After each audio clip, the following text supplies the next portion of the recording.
Today, we're going to talk about something incredibly personal. We're going to explore the journey of being a son, an identity that feels permanent, and what happens when an ALS diagnosis comes in and reshapes not just one life, but an entire family.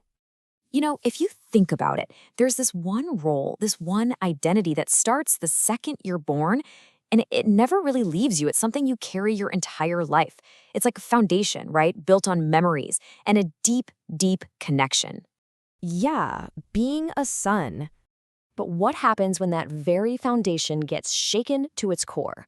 When a disease like ALS comes into the picture, it does so much more than just challenge the body.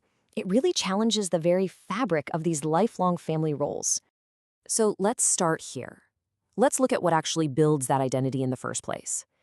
Before any illness, being a son is all about a sense of belonging.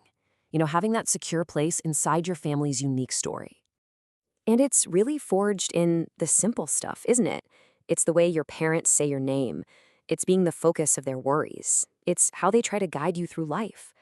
All of these little moments, they stack up and create this incredibly powerful sense of belonging that defines who you are for years and years. And then, the interruption. In ALS diagnosis, it isn't just a medical event. No, it's something that completely disrupts the natural rhythm, the unspoken expectations of how a family is supposed to work. Just try to imagine having this conversation. For so many sons, this is one of the absolute hardest moments of their life.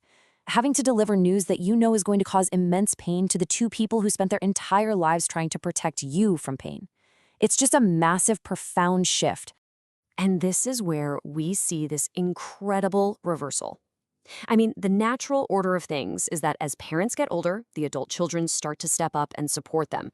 But ALS can just flip that script completely on its head. The son who used to help with repairs or fix the computer now finds himself needing help. And his parents have to step back into a hands-on caregiving role they probably thought was long behind them. For a lot of men, so much of their identity is wrapped up in being independent, in being a provider, a problem solver, a protector. And ALS directly attacks that foundation by impacting physical strength and mobility. And this creates this huge internal crisis, which is captured perfectly by this one question. It becomes a genuine search for who you are when all the old definitions just don't seem to fit anymore. Of course, an identity crisis like this doesn't happen in a vacuum. It forces the whole family, everybody, to navigate brand new emotional territory and find totally different ways to connect with each other. It's a strange paradox, isn't it? Out of pure love, a son might try to hide his own fears, to shield his parents from the worst of it. But that instinct to protect can sometimes actually build walls. What families often find is that their greatest strength doesn't come from hiding the struggle, but from having the courage to face it honestly, together. And that support, well, it looks different for everybody. For a lot of fathers, love is a verb. It's about taking action, diving into research on treatments, modifying the home to make it accessible, helping with equipment. It's about showing care by just being a consistent, reliable presence. It's support you can literally see and feel. And then for mothers, that support often shows up as this powerful, nurturing presence. It's in the day-to-day caregiving tasks, in going to every single appointment, and maybe most importantly, it's in the emotional reassurance. The simple, profound act of truly, deeply listening. And in the middle of all this change, trying to find some sense of normalcy is just so, so important. This is where family traditions become a real anchor. Yeah, they might need to be adapted. Maybe who hosts the holidays changes, or shared hobbies have to evolve. But keeping those rituals alive gives everyone an essential feeling of continuity.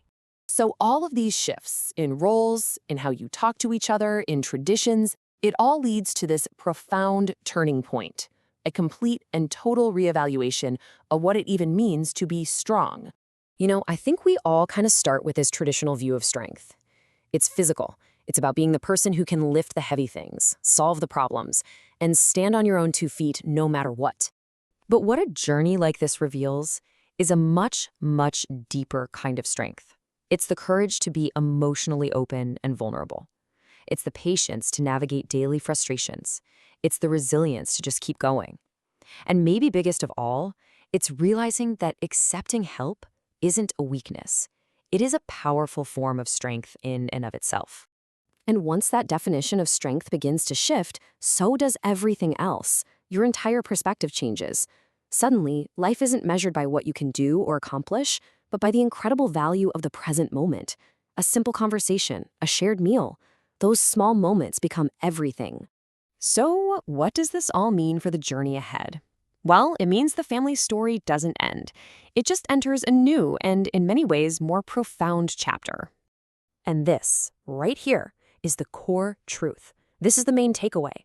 ALS changes the circumstances, the routines, the physical abilities, but it cannot erase the fundamental connection between a son and his parents. That bond, it just evolves. And that leaves us with these really enduring truths. The roles might get all mixed up, but they are not erased. Parents are still parents. Sons are still sons. A person's identity, which was built over a whole lifetime of shared history, stays intact.